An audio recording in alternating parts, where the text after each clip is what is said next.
Hi, I'm Jeremy Hobson. I'm here representing WBUR, which is really proud to be a sponsor of this. And I am thrilled to introduce today somebody that I first met just shy of 18 years ago when I was a 17-year-old intern at NPR's All Things Considered. And I quickly realized that Scott was from Illinois. I don't know how I figured that out. It could have been all the Cubs memorabilia all over his office. And Scott and I'm being serious about this. Excuse me, I have been living in fear of this introduction for weeks. Used to sing "The Way You Look Tonight" in the halls of NPR.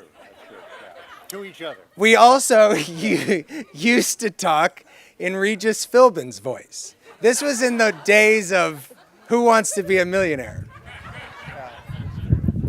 We found a lot of ways to entertain ourselves before Scott got his 1 million Twitter followers.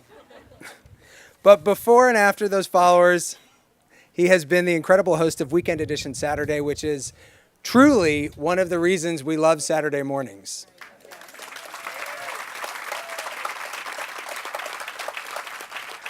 And all along, he has been, as you can see, one of the biggest Cubs fans of all time. He has thrown out the pitch at Wrigley Field 3 times, right?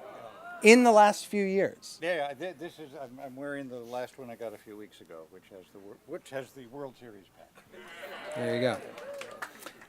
You know what that looks like in Boston. So.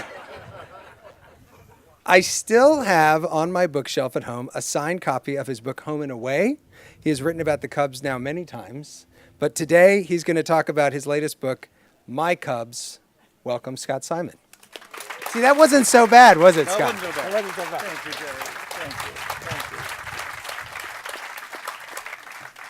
Thank you. First thing I want to say is I know I look like a doofus. But where the hell else am I going to wear this? And also, a couple years ago, I bought a pair of pants in Nantucket red. And I would put them on, and I would come to the office, and people would say, "Oh, when did the circus come to town?" And I was on the phone with my wife a few days ago, who unfortunately family couldn't join me here, and she said, "Darling," my wife is from France, and she said, "Darling, at least now going to Martha's Vineyard, you will have a place to wear those ridiculous clown pants." And I'm on the plane getting ready to come here, and I realize nobody else is wearing these damn red pants. And subsequently it has been explained to me that's Nantucket, this is Martha's Vineyard, right? Is anybody else wearing clown pants? No, okay, my point exactly. But it's all I had in my, so I'm sorry about that. Is this all right though? Okay, all right, I might keep this on for a while. Let me just, my so-called presentation will be substantially changed by the fact that there was news this past week involving the Cubs and Stephen Bartman, as some of you know. Let me just explain a lot of the, as Jeremy notes, of course I am a, oh my word. Sorry. That's all right. Better? Yeah. I'm a longtime Cubs fan, but I also have a couple of personal family relationships to the Cubs. My Uncle Jack Brickhouse was the longtime Chicago. Maybe I should sit down. Is that all right? We're getting wind here. Is that okay? We're getting wind here, and I'm about to provide more of it. My Uncle Jack Brickhouse, was the longtime Chicago Cubs announcer, who some of you may know is famed for the phrase, "That's it, back, hey, hey!" His home run call, all the way out on Waveland Avenue. And a number of years ago, I was told by a woman in New York that she could tell if a man was from Chicago, if at their moment of highest romantic fruition, come on, I'm trying to have some dignity here, okay? At their moment of highest romantic fruition, they said, "Hey, hey!" And I told this to Uncle Jack, and he thought it was the greatest ratification of his life's work that he could ever have. And in any event, so my Uncle Jack and my Aunt Marion was married to Charlie Grimm. So I got to call him my Uncle Charlie. Charlie Grimm was the Chicago Cubs first baseman. He was actually the manager in 1945 to 1948. Very renowned as also a left-handed banjo player, which is actually how I met my Auntie Marion, who was, some of you may know, a lounge singer. And Uncle Charlie is probably best known for being at the center of that Norman Rockwell painting, The Dugout, which appeared in 1948. He is the manager, looking sheepish and chagrined. And Uncle Charlie hated that picture because he thought it made him look like a basset hound. But it does a little, and we like basset hounds. But still, he was very, very, very handsome man and had a great deal of elegance. He was the first man I knew who would get. You knew because he had these enormous hands as a first baseman, and people would always look at his hands. So he always got manicures. And I was the first man as a kid I knew who actually got manicures, and made a big impression on me. And in any event, Uncle Charlie was a wonderful guy, and of course an important part of Chicago Cubs history. And when he died, my Auntie Marion, at that point the Wrigley family had sold the Cubs and it was owned by the Chicago Tribune. My Auntie Marion went to the Tribune and said, Mr. Wrigley had always promised Charlie that when he died, his ashes would be scattered along the first base line at Wrigley Field.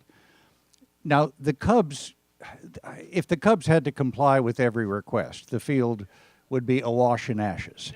And as it was explained to me at one point by Cubs management, that, they're also, players don't want to play on a field that's awash in cremated human remains. They're just a little finicky about that sort of thing. So, as a rule, they don't do it, but Auntie Marion threatened to go public with it. And in any event, one day I got a call, and it was when the Cubs, it was in March, so they were in spring training in Arizona, and we got a call, and we went down to Wrigley Field, and Auntie Marion got to spread Uncle Charlie's ashes along the first base line at Wrigley Field. And one of the most wonderful, if I might put it that way, moments of my life is when Auntie Marion, the old lounge singer, spread the ashes and sang, "I'll be seeing you," and all. Oh, it was wonderful. It was absolutely wonderful. And she came back to the seats along the first base line where the family was, and she said, "Well, how about that, sports fans?"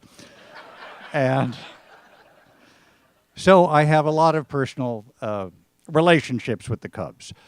So Stephen Bartman, but I'm going to read a section of the book, and I'm actually going to begin a little early to explain the Stephen Bartman case, but I think in Boston I probably don't need to mention the name Bill Buckner, right? These two stories fit together. All right, so let me read, and I'll pick and choose along here. Forgive me. Let me just. Sorry.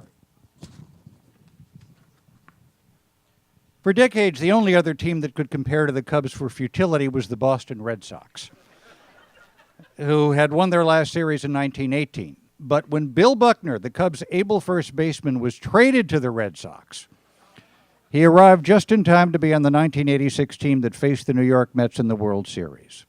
The Red Sox were an out from winning the World Series when Mookie Wilson of the Mets hit what announcer Vin Scully called a little roller along first.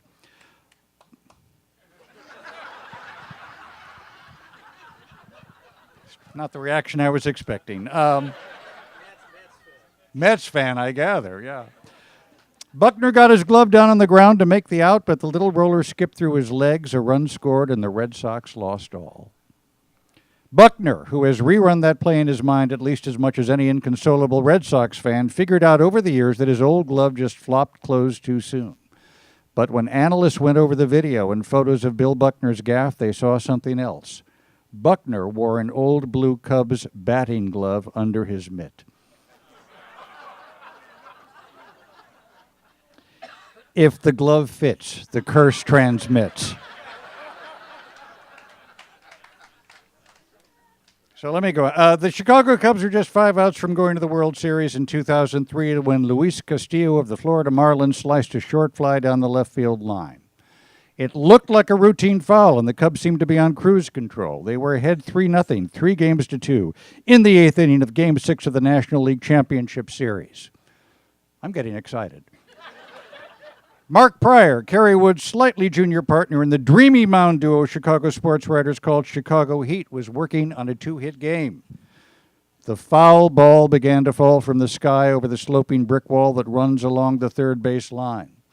Moises Alou, the Cubs left fielder, leapt up and opened his glove to catch the ball just as it arrived in aisle 4, row 8, over seat 13. A 26-year-old man in glasses, a Cubs cap, and a black Renegade sweatshirt for the youth baseball team he coached also tried to catch the ball. That man's name is now as famous as if he'd been in a Kipling poem. So I have kind of rewritten the Kipling poem, and for some reason, every time I read it, I acquire an accent. So forgive me, okay? You may talk of hot dogs and beer when the score of the game is drear, and you're wondering why the Cubs cannot win the series. But of all the Cubby fans we knew, the name that brings most ballyhoo is the guy who became a GOAT, Stephen Bartman. It's still Bartman, Bartman, Bartman. That goofus in the headphones, Stephen Bartman. The foul ball bounced around the seats. Moises Alou slammed his mitt against his thigh. Mark Pryor pointed out the man under the headphones to the umpires to complain of fan interference.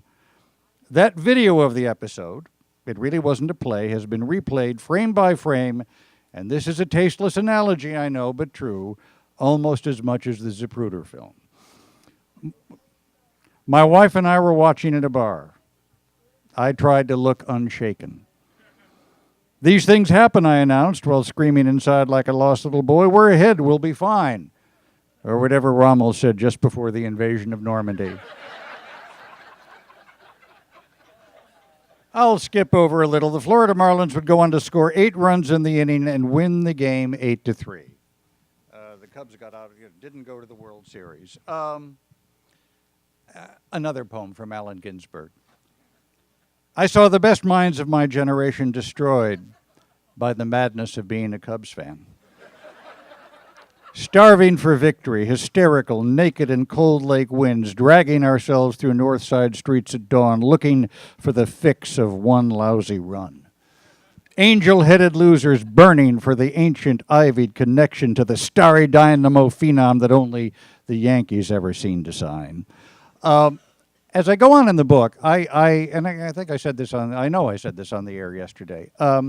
It's a shame that it's called the Stephen Bartman incident because, of course, I think it's actually the ugly fan incident.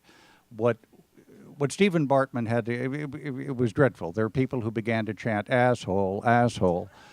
And, I mean, it's a baseball game, but still, that he was a Cubs fan.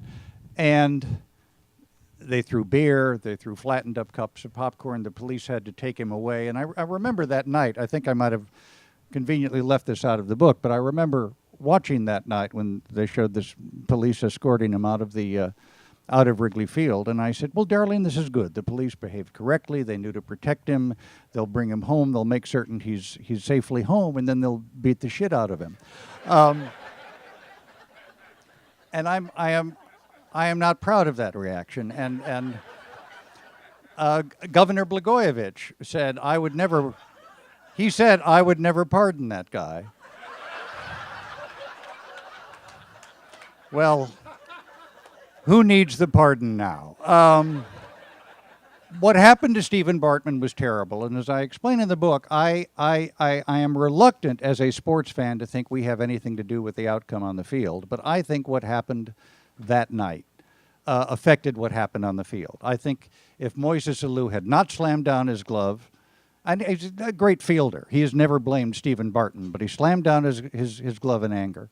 I think if Dusty Baker, the manager, had come out and tried to settle the team, it was not Stephen Bartman's fault under any stretch of the imagination. I think the fan reaction set off a sensation among Cub players. Oh my God, maybe there really is a curse. And I think it was we fans who lost the game and lost the chance to be in the World Series for the Cubs. Now, over the years, Stephen Bartman has refused all entreaties to make commercials, to make appearances, to write books, to in any way cash in on his notoriety. And I admire him for that. I don't know how many times over the years I've tried to interview him. I've tried to make some kind of approach to him, including for this book. Well, as it was announced this week, the Chicago Cubs gave him a World Series ring. And it has because the Cubs did not win a World Series for 108 years, so this ring has 108 diamonds. Any other team gave their players and other favored people a ring with 108 diamonds, I would say, oh, how gaudy. But because it's the Cubs, I think it's very tasteful. And it's the same ring as I think I said on the air. That's no damn NPR tote bag. And they gave him the World Series ring to signify, look, you're a fan. Thank you. I think they kind of settled on him to be an every fan to give him a World Series ring. And he issued the most wonderful statement. He still hasn't come out before the public, but he issued the most wonderful statement where he said, I don't deserve this, but I'm proud to be a part of Cubs history in my own way. And I certainly accept this ring with love and affection and gratitude and thanks to the team and the Ricketts family and Theo Epstein, but I hope it'll also be a reminder that we treat each other with consideration. And I've got to tell you, I've never been prouder of being a Cubs fan. That makes me as proud, in a way, even prouder than winning the World Series. Because I think, and people who are Red Sox fans will understand this, people have asked, well, now that the Cubs have won the World Series, what are you going to do for an identity? Because there was always this lovable loser identity. I mean, when I was growing up in Chicago, both at my grammar school and my high school, in April and May and then September, the Cubs didn't play until October in those days. When the windows were open in our school, we could hear the occasional home run from Wrigley Field. We could hear the cheers. When I was taking the L train home, and it would stop at Addison Street because we'd get out of school at about 3:15. The Cubs play day games, and typically the game would just be ending there, and you could look up, and still you can on Wrigley Field, and see the W or the L for win or lose. There was a relationship on the north side of Chicago between the team and the fans that I think you can observe elsewhere in this country, only in Boston, and the relationship between Fenway Park and the fans in Boston. And what's interesting to me is you have all these new baseball stadiums that are being built that try and imitate Wrigley Field and try and imitate Fenway Park. They'll put up a big wall somewhere, or they'll put ivy, and they'll try and look old style and retro. The one thing they don't do is put it in an actual neighborhood. And that's what makes the difference. Those two teams and those two clubs are part of actual neighborhoods, and I think it really makes for an extraordinary relationship and a closeness between the club and between the fans. And as I say in the book, and I hope Boston Red Sox fans will understand it, certainly over the years there have been better teams to root for, but I think no better place to be a baseball fan than in Boston or the north side of Chicago.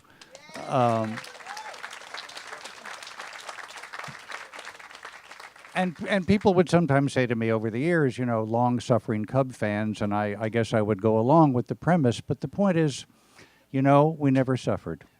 I mean, there were occasional moments of frustration after the ugly fan incident that involved Stephen Bartman, my wife, for the first time in our marriage. My wife and I were married in 2000. This was 2003. She heard me sobbing behind the bathroom door. She said, "Oh my God, what have I done?" My wife is French. "I have married a man who cries over a baseball game." And she opened the door and I was crying. And I said, "I thought we really had a chance this year." But the fact is we had and have and continue to have a wonderful time as Cubs fans. And so the book is about being a Cubs fan, but it's also, I think, the relationship between a club and a fan. And I just have felt privileged to be a part of it. And I was particularly proud to be a Cubs fan this week, because I think when they gave that ring to Stephen Bartman, it said, we're not just another baseball club. This is not just a business. This is a relationship we have going here. And in any event, I was very proud and very heartened. If you had any questions, I'd be pleased to take them. Thank you. Yes, ma'am. Yeah.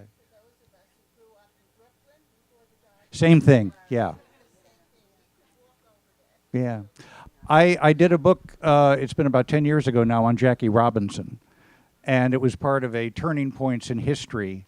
It was his integration of the major leagues. And people asked, why did you choose a Cubs fan? And the publisher said, because only a Cubs fan can understand the relationship between the Dodgers and Brooklyn, which I think is probably true. And I work cheaply. Question, here we go. Yes. I can't see where. Oh, oh my God! Now I can see you, sir. Thank you. Yeah. I too cried in 2003. And my wife was very concerned. Yeah. One of the things I loved in the books was your take because your relationship with Jack Brickhouse, Charlie Grimm, really captured the bygone era of baseball, where the writers and the Yeah. reporters and the managers, and I'd never heard of the Pink Poodle.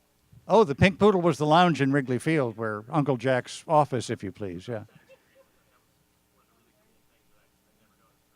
Thank you. You know, I don't. Yeah, some of that, and of course, it's not coming back because it's all become corporatized now. But it used to be every team would have an announcer, and there was a great sense of identification between the announcer and the club, and it was all part of the relationship. And you know, some of that is disappearing because the club will change announcers now the way that, for that matter, players on the team change teams every 3 or 4 years, with the exception of, some major stars. So we're just in a different era right now. But thank you. Uncle Jack was a great guy, and Uncle Charlie was too. Yeah. Thank you. Yes. How do you react to people that say that baseball needs to be fixed? There's something wrong. It needs to be enhanced for the younger generation. Yeah. Let day games go on. Young kids can watch them, at a more reasonable time. Yeah. String clocks out all day in the playoffs. Like who's going to be able to watch that? No. I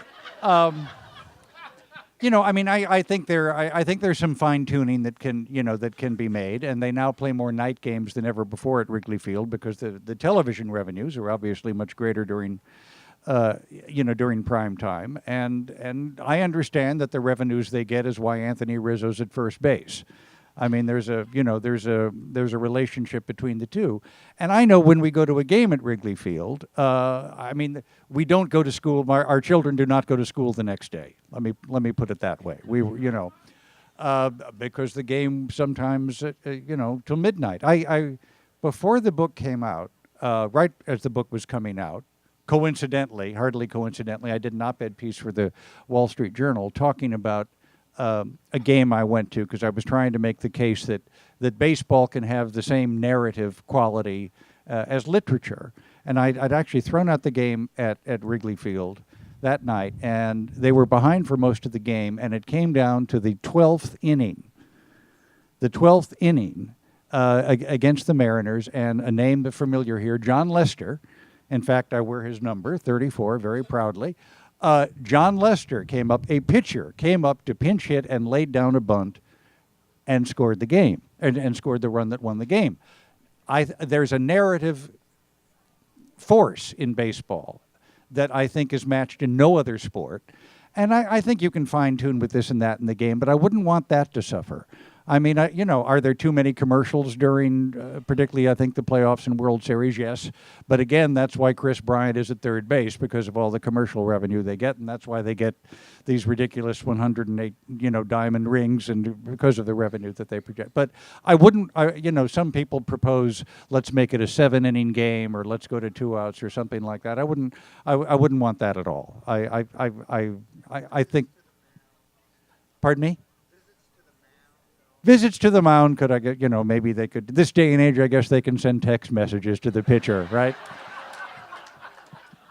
That wasn't a good pitch, settle down. That's just occurring to me. They could do that. Yeah, yeah, yeah. I'm sorry. Yes, sir. Well, John Lester is my favorite Cub player at the moment.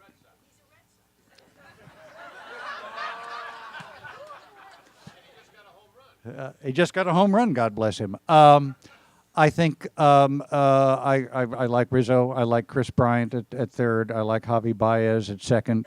But Ernie Banks, number 14, Ernie Banks. And I'd interviewed him a number of times over the years. And the morning that my mother's ashes were being interred, I got a haircut because she had it drilled into me, if you have an important day, get a haircut. So I was having a haircut, and who was sitting in the seat across from me but Ernie Banks, having his head shaved. And that didn't take long, but he stayed for half an hour talking baseball to people. And people would, go by the window, "Oh, Ernie Banks." He'd say, "Hello, how are you? Very nice to see you."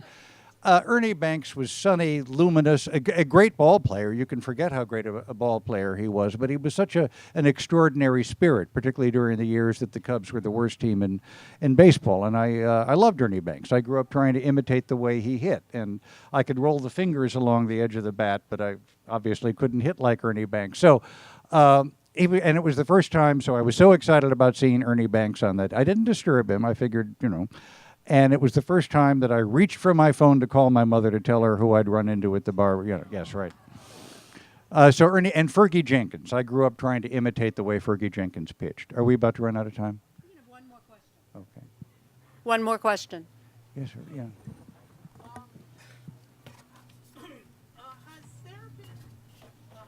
Has there been any plans for them to celebrate the 100th anniversary of the Sox Cubs World Series appearance? I know of none. No, I mean I can. It would be a good way to observe it this year. Would be to have a World Series between the Red Sox and the Cubs. Which is, by the way, those are beautiful shorts, man. They are really. And yours too. That color is so flattering. It really is. Yeah. They are really my two favorite franchises in baseball, and I just don't say that to pander. And it would be wonderful if there could finally be a World Series again between the two of them. It would be great. Yeah.